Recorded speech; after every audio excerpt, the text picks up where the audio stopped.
The Selfish Path to Romance. Download Chapter 1 for free at drkenner.com. Susan, you're struggling with some depression, or you're questioning whether you have it? Hello. Hi. You're struggling with depression, or you think you might have it? Well, here's the thing. I've had it in the past. Okay. But I think it might present itself in a bit more of a different way this time around. Okay. How old are you? I'm 21. 21. And when was the last time you were diagnosed with depression? Well, actually, the last time I was diagnosed, it lasted for several years, and it started when I was 12. 12 years old. What was going on back then? Well, a lot of things. Okay. I was bullied severely in school. Oh, you were bullied? Yes, and I also had trouble coping with sexual harassment. Okay.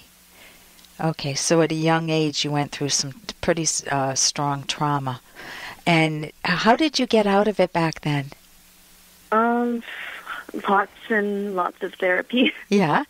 And what can you take away from that could help you now? Well, here's the thing. The reason why I'm so concerned this time around is because I believe that in a lot of ways my emotions are becoming a little more, I don't know. The art's so erratic.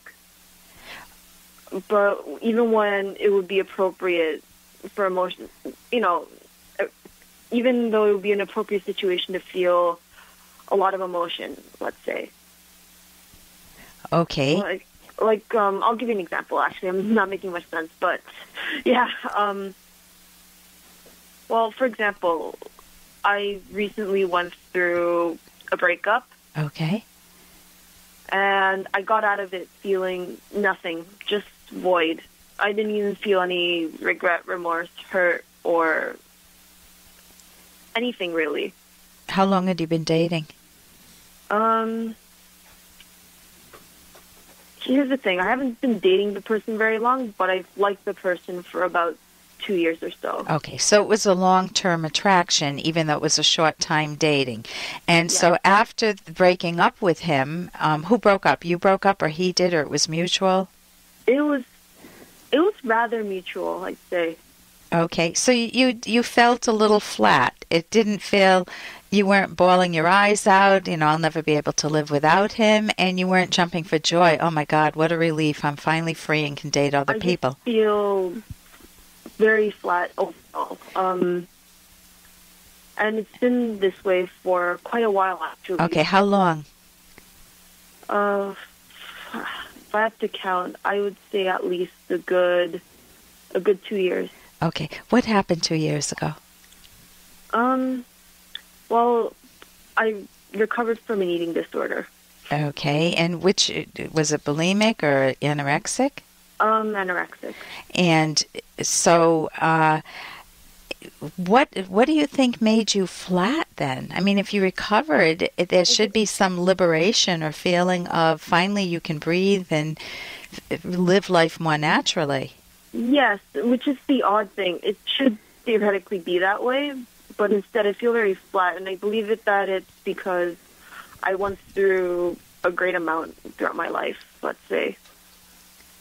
And it's just that normal everyday activities, even though I should be appreciating them, yeah. I end up feeling absolutely nothing. Okay. So are you in therapy again, Susan? I have a session this coming Tuesday, but I got a little patient, so I called you instead. Okay, that's okay. One of the things that can happen when any of us have been through a lot of trauma, do we want to re-experience it at all? I do not, because I know how traumatizing it is. Right. And so let me tell you the problem that arises. Hey, I got to interrupt this because we've got to pay some bills. 30 seconds, that's it. A very quick ad, and then Alan will be back. Romance. I wish I knew more about what girls want from a relationship. Boy, I wish I knew more about what I want. Where's that ad I saw? Here it is. The Selfish Path to Romance, a serious romance guidebook. Download Chapter 1 for free at selfishromance.com and buy it at amazon.com. Huh. The selfish path to romance. That is interesting. Let me tell you the problem that arises. If I went through a lot of trauma, I might tell myself I don't ever want to feel that pain again, or I don't want to feel that hurt again. And what we set up, we give that instruction to our subconscious. Our subconscious listens to us, and it empathizes with us, and it says, okay, we won't ever let you feel any strong emotion again.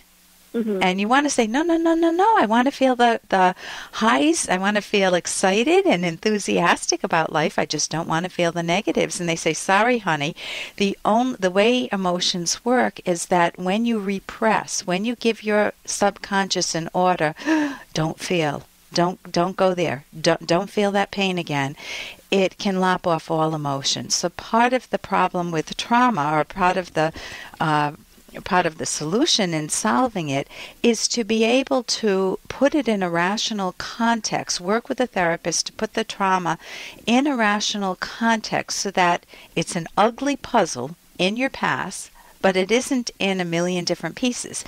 If you took a puzzle that's in a box, you put the puzzle back together with a therapist, so that you make sense of what happened, how it happened from your adult perspective. Because when we file it away as a 12-year-old child, the bullying or the sexual abuse or trauma, molestation, whatever it was.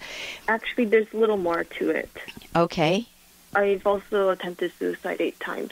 Okay, so it's really hard to bring up any emotions because it can make you suicidal, correct? That's one of my main concerns. Okay, really. Then you definitely need you want to get a very good therapist or psychologist, somebody who is not afraid of working in that area with you and feels comfortable being able to work with you safely. There is a wonderful cognitive therapy book, by the way, that you can get by going to Amazon, and it's called Choosing to Live. Okay. And you never want to let those bullies or whatever was done sexually to you, you never want to let them win. And suicide is not a solution. It's the absence of a solution. You want to fight for your happiness like you are by calling into the show. Because the part of you that wants to enjoy your life, Susan, called, right? Yes, because that part of that part of me that called was really concerned for my well-being. Wonderful. That part you want to grow. You want to find your strengths, collect your strengths.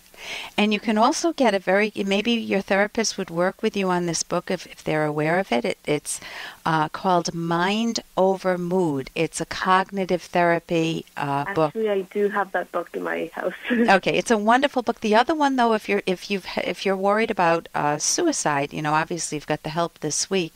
The book Choosing to Live is a cognitive therapy workbook that when I've used it with people, it's helped. Both of those are on my website, drkenner.com.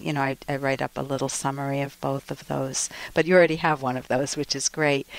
So listen, what I would do is the part of you that really wants to be liberated and get these ugly puzzles put together and then put on a very high shelf so you don't have to you understand them and you're moving forward, honey.